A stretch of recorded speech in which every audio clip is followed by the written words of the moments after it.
Hello there, you're now with me, Hendy Gui, and this is TVS Nightline. Let's dive into today's topics. Now, Minister in the Prime Minister's Department for Parliament and Law, Dr. Wan Junaidi Tuanku Jafar said two important things needed to be done first before the 12th state election can be held. Wan Junaidi said firstly, the Sarawak proclamation of emergency as declared by the Yang di-Pertuan Agong Al-Sultan Abdullah Riayatuddin Al-Mustafa Billah Shah until February 2nd, 2022 must be rescinded by His Majesty. Secondly, the state election can only be held after consultation with the Yang di-Pertuan Negeri Tun Abdul Taib Mahmud and the Chief Minister of Sarawak Datuk Patinggi Abang Johari Tun Openg.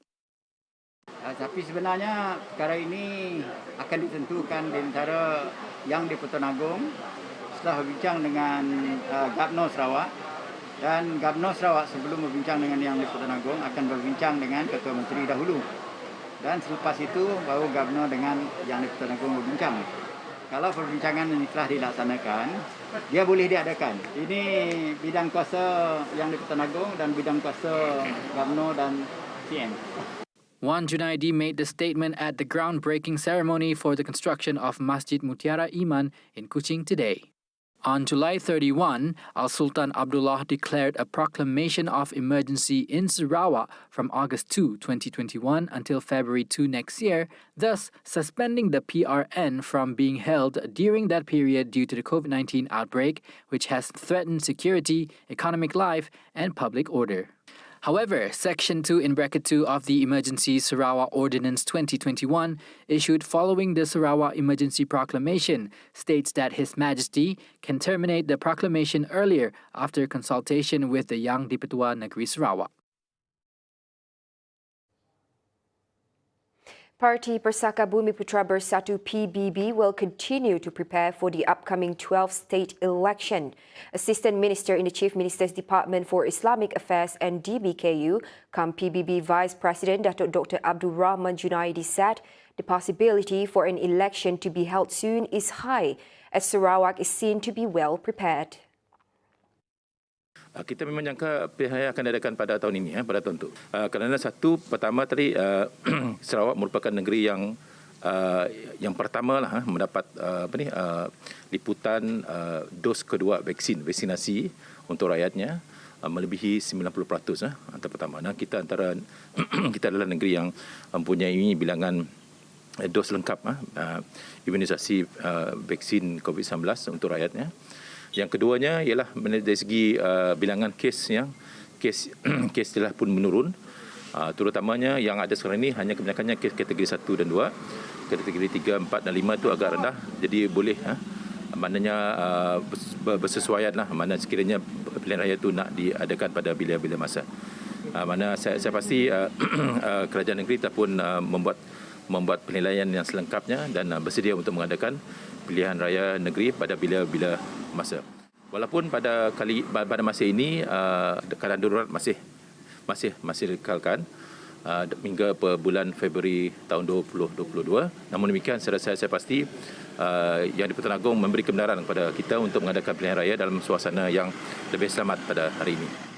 Rahman made the statement after officiating the Kampong Selang Ulu football field on Saturday. A total of 100,000 ringgit was allocated to upgrade the football field using the Rural Transformation Program Fund (RTP). He hopes that the project will be able to produce players of caliber to be presented at the highest level. Meanwhile, political analyst Professor Madya Dr. Awang Azman Awang Pawi also said talks about the state election have been relayed to the Yang di-Pertuan Agong, and any final decisions will be announced by him sooner or at a later time. Barangkali saya kira Ketua Menteri sudah bersetuju, TYT pun sudah bersetuju. Kini tunggu kepada keputusan Yang di-Pertuan Agong untuk memutamatkan cadangan tersebut. Kerana baginda memerlukan maklum malas daripada pihak keselamatan, pihak kesihatan, Kementerian Kesihatan, pihak SPR dan beberapa perkara lain. At the same time, Dr. Awang Azman said if the state election are to be held, the stipulated standard operating procedures would need to be refined, specifically for the election as it will involve the people to be present at voting centres. A good example, he said, was when the Sabah state election was held, which caused a spike in the number of COVID-19 infections throughout the state. Okey. Saya kira dalam konteks penerimaan rakyat, saya kira memang rakyat akan merasa sedikit terkejut sekiranya pilihan raya negeri Sarawak diadakan lebih awal dan darurat ditamatkan lebih awal. Tetapi saya kira fakta wabak COVID di negara kita, khususnya Sarawak, sekarang ini tak terkawal. Dan sekarang ini terdapat sektor-sektor sudah banyak sudah dibuka. Dan cuma yang perlu ditengani bagaimana untuk meyakinkan rakyat bahawa SOP yang akan dikenakan ketika pilihan raya negeri itu memastikan ia betul-betul selamat kepada rakyat dan betul-betul selamat dan ia memberikan kestabilan politik, memberikan mandat kerajaan baru kepada rakyat. Now, the government has yet to decide on whether or not to make COVID-19 immunization mandatory. However, Prime Minister Datuk Seri Ismail Sabri Yaakob said those who had not taken the vaccine injections were encouraged to do so to enjoy the various privileges accorded to vaccinated citizens, including being able to return to their hometowns. The Prime Minister added that the Public Services Department has issued instructions to civil servants to take the vaccine, otherwise action will be taken. He explained that the Ministry of Defence, or MINDEF, has issued a directive that any military personnel who is not inoculated will be considered to have violated MINDEF's directives. This meant that getting vaccinated was obligatory. Meanwhile, Ismail Sabri also said stern actions should be taken against anti-vaccine groups that continue to spread false information about vaccines and vaccination. Yesterday, Health Minister Khairi Jamaluddin said his ministry had lodged several police reports against anti-vaccine groups that had been spreading false information as they were a threat to public health. The Ministry of Domestic Trade and Consumer Affairs, KPD and HEP, is encouraging more Sarawakians to venture into franchise businesses, especially those from the B40 and M40 groups. Its Minister, Datuk Seri Alexander Nanta Linggi, said the lack of interest among Sarawak entrepreneurs in franchise businesses was evident, especially those that could promote Sarawak products. Dan melalui penyertaan dalam perniagaan franchise yang tersusun dan bersistem, kerajaan yakin penyertaan rakyat dalam bidang perniagaan akan lebih mudah. Seterusnya, merancangkan semula aktiviti ekonomi negara untuk kembali subuh ataupun kembali tumbuh dengan baik. Oleh itu, dalam usaha merealisasikan matlamat ini, aspek latihan dan pembangunan usahawan merupakan satu elemen yang sangat penting agar rakyat faham dan tahu mengenai perkara-perkara penting mengenai industri ini. As such, he said KPD and HEP, in collaboration with the Malaysian Franchise Association MFA, will implement a micro and affordable franchise training program so that more people understand about the franchise business. He also hoped that more franchisers can be produced in Sarawak and promote Sarawak products such as Sarawak layered cakes and mi kolok, which are famous throughout Malaysia. He said this during a micro-franchise program held virtually today. A total of 1,636 students from Merbau Secondary School received their second dose of COVID-19 vaccine today at Curtin University in Miri. According to the Minister in charge of the Disaster Management Committee for Miri Division, Dr. Sri Lee Kim Shin, the students receiving their vaccine shot today consist of Form 1 to Form 3 students from the said school. The Senadin Assemblyman said SMK Merbau is the second largest secondary school in Sarawak to organize a mass vaccination program for its students where the Pfizer vaccine were administered. The minister reiterated that so far, the inoculation process at Curtin University is running smoothly. Lee also extended his gratitude for the cooperation provided by both parties, especially Curtin University, who provided free Wi-Fi to parents and students to quicken the registration process.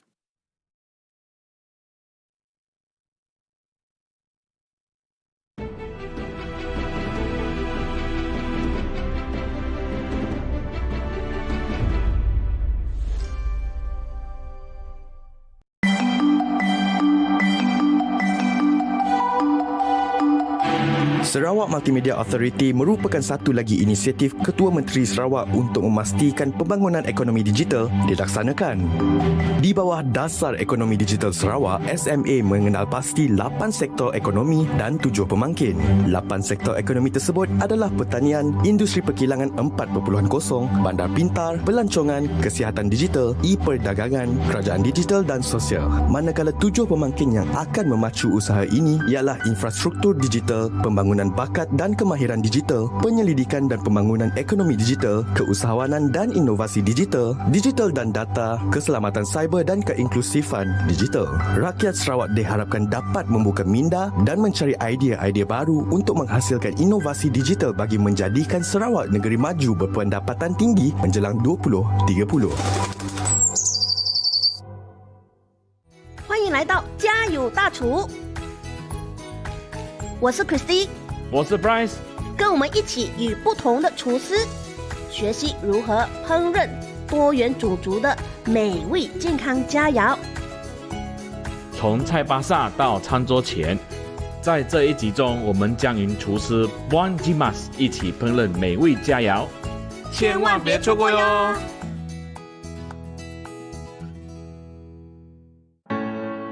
Saya amat berharap agar seni serta budaya tarian kita dapat dikekalkan oleh generasi yang akan datang, terutamanya di Sarawak, supaya ianya tidak ditelan zaman. Seni dan budaya ini hendaklah diteruskan oleh generasi yang akan datang. Sebelum kita masuk latihan, lupakan perkara personal. Tinggalkan perkara personal tu di depan pintu. Kita masuk training, tutup, jangan bawa.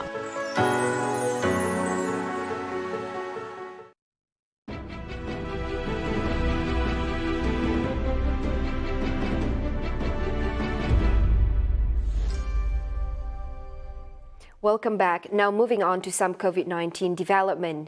A total of 91.4% or 21,399,802 of the adult population in Malaysia has completed their COVID-19 vaccination as of yesterday, October 15th.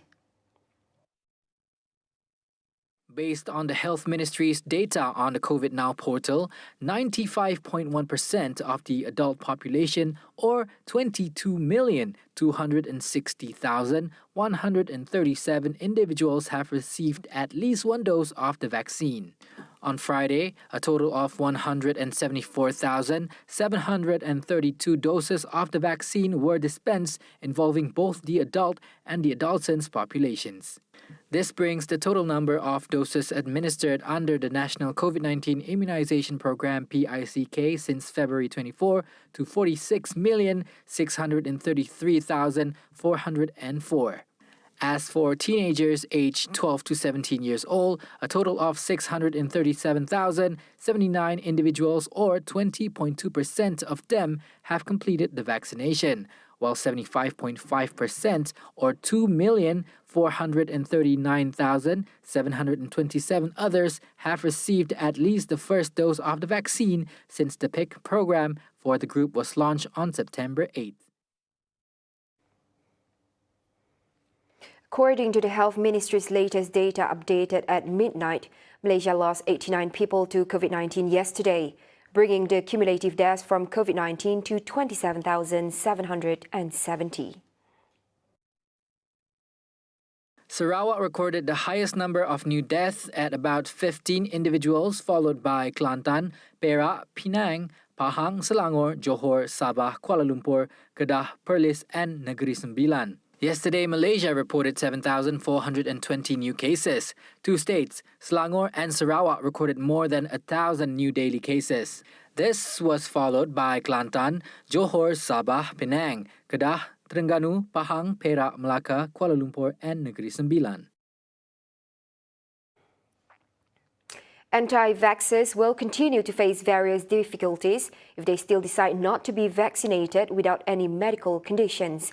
Health Minister Khairi Jamaluddin said they may also be required to undergo screening tests on a weekly basis, with all costs to be borne by themselves. If you cannot be vaccinated on health grounds, that's fine. We'll give you a MySejahtera digital exemption e-certificate. But if you don't choose to vaccinate yourselves because you don't want to vaccinate yourself, then we will make life difficult for you, continue to make life difficult. I will be releasing the national testing strategy next week. We will also probably mandate you to go through weekly tests, saliva tests, that you have to pay for. The government doesn't pay for. Khairi added vaccination in Malaysia is not compulsory at the moment. However, the government continues to encourage the people to be vaccinated for the greater good of all. Meanwhile, Khairi said individuals who wish to take the booster shot to perform Umrah or to meet conditions of other countries can now apply from the MOH through the MySejahtera app. The booster dose is expected to be administered beginning of this month. Khairi said he was trying to discuss with several countries so as not to discriminate the types of vaccines, but instead treating all types of vaccines the same. So macam UK, they are considering our request. Hopefully they akan setuju lah. Dan sama juga dengan Arab Saudi. I'll tell you why. Because many Muslim countries use Sinovac. Indonesia, Pakistan, Turkey. So dia nak pergi umrah. Perkara ini perlu difahami oleh pemerintah Arab Saudi. But in any case, we will give the booster dose. But the easier and better solution is no discrimination as far as vaccines is concerned.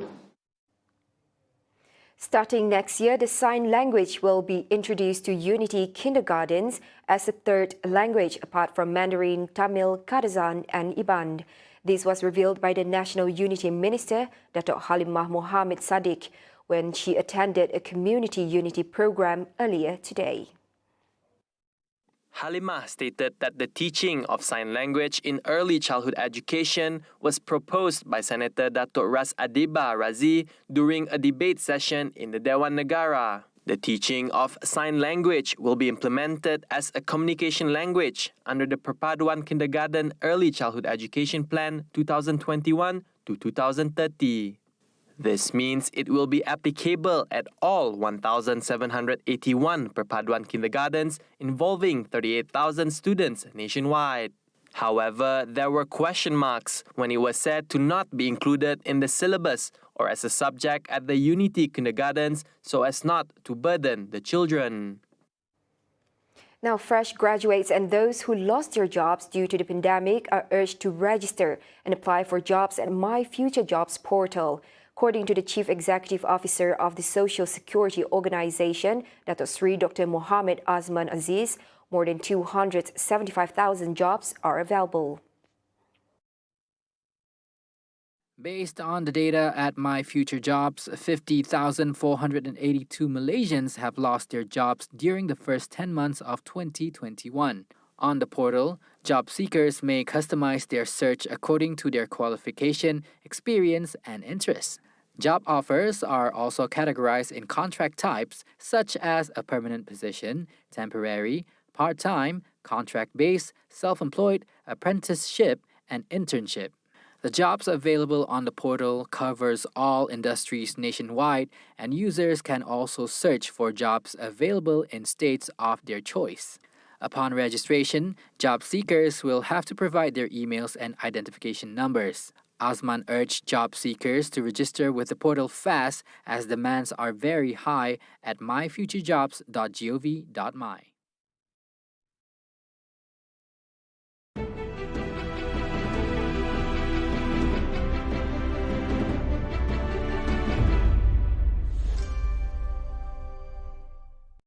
Kalau dulu zaman peperangan, pemberontakan, clearing ini juga sebagai satu pegumian tempat bersumpah dan sebagai satu pelindung kepada komuniti kita. Ianya diguna kerana ia memudahkan, dia akan menjauhkan tubuh badan dari kepanasan. Ada dua makhluk, kepala dia berada di bawah, satu kepala dia berada di atas. Berkemungkinan dia cuba untuk bercakap tentang balance. Akan bervaksin items happy beranak bak kandang menua kucing kau pantai ingat kita yang mereka terutama di madah kecaranya and we can see salam sejahtera. Warnailah hidupmu, tampilkanlah bakat baru. Sarawak pasti maju, menginspirasi duniamu.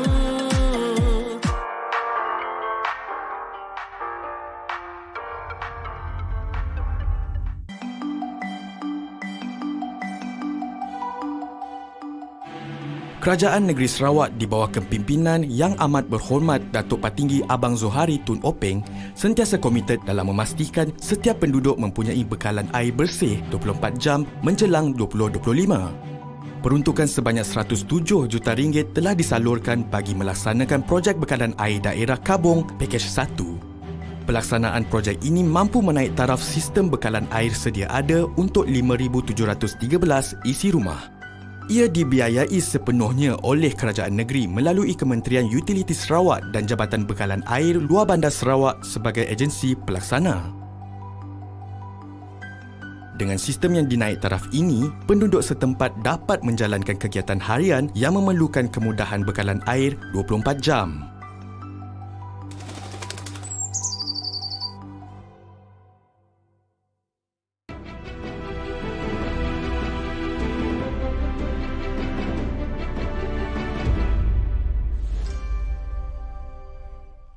Congregational prayers with full capacities are permitted at Masjid Al-Haram in Mecca and Masjid Al-Nabawi in Medina beginning October 17th. This was among the 6 matters related to the relaxation of the latest COVID-19 standard operating procedures that were announced by the government of Saudi Arabia on Friday. From the infographics uploaded onto its official Twitter page, the Saudi Arabian Ministry of Interior (MOI) announced that the government no longer requires the usage of a half-face cover in public places except at certain places such as the two holy mosques.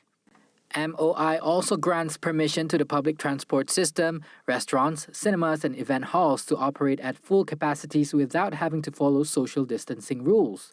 However, only fully inoculated individuals are allowed to enter the said premises. This permission is also granted to those who are exempted from taking the vaccines due to health factors, but they are required to wear half-face covers. According to MOI, social distancing and the wearing of half-face covers are still required in places where the health of visitors cannot be confirmed through the Tawakalna application. Additionally, owners of public and private premises must confirm the vaccination status of visitors first through the Tawakalna application before allowing them to enter their premises. A large explosion tore through a Shiite mosque in the southern Afghan city of Kandahar, killing at least 35 people and injuring approximately 70 people. This is the second week in a row that militants bombed Friday prayers and killed dozens of worshippers. A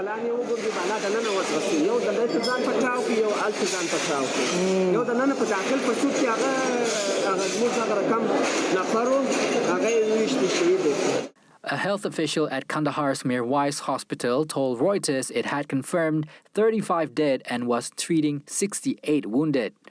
There was no immediate claim of responsibility for Friday's October 15 attack in Kandahar, but Islamic State claimed the similar bombing that killed scores of Shiites in the northern city of Kunduz a week earlier. The attacks have caused shock and terror among members of Afghanistan's Shiite minority and undermined the ruling Taliban movement's claim to have restored security since taking control of the country in August. ما تا چه وقت خون بتیم تا چه وقت غم بتیم جرم ما چیست همه رو دنیا برسان ما مردم شیعه ما مردم افغان جرم ما چیه که قرار شهید داده رسیم هفته پیش بچه برادر خود در قندوز شهید دادم در این هفته در روز جمعه در سر نماز که نه بر فایده رفته بودیم نه بر کار رفته بودیم بر عبادت خدا رفتیم برادر ما شهید کرده نواسه برادرم زخمی شده عمویم زخمی است دیگه برادرم زخمی است تا بخیر به خاطر خدا. The blast coming so soon after the Kunduz bombing underline uncertainty over security in Afghanistan as the Taliban grapple with an escalating economic and humanitarian crisis that threatens millions with hunger. Now wrapping up the Nightline, Afghan families displaced by war between the Taliban and former president's government forces said they are lacking shelter and warmth as the harsh winter draws near. Originally from the northern Kapisa province, Anita, 35, mother of 3 children, is one of the hundreds of people living in makeshift tents in Kabul's largest park.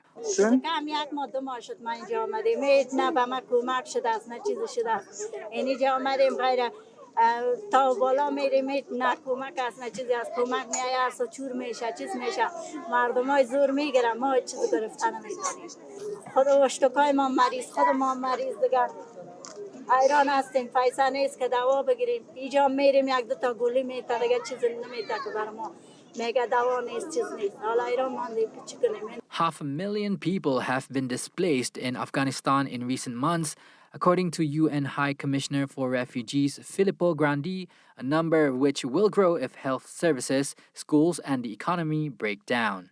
More than half of those are children, UN data show.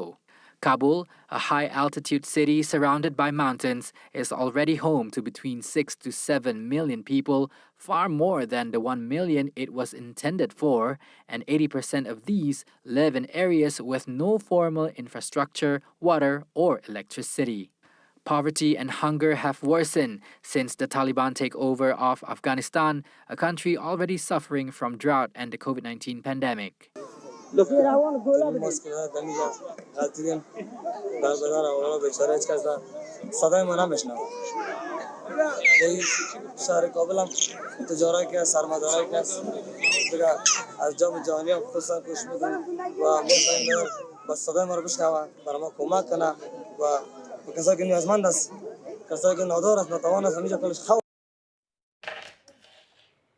And that wraps up the Nightline for tonight. Thank you for tuning in. With that, I'm Hendy Gui. Stay safe and have a pleasant night.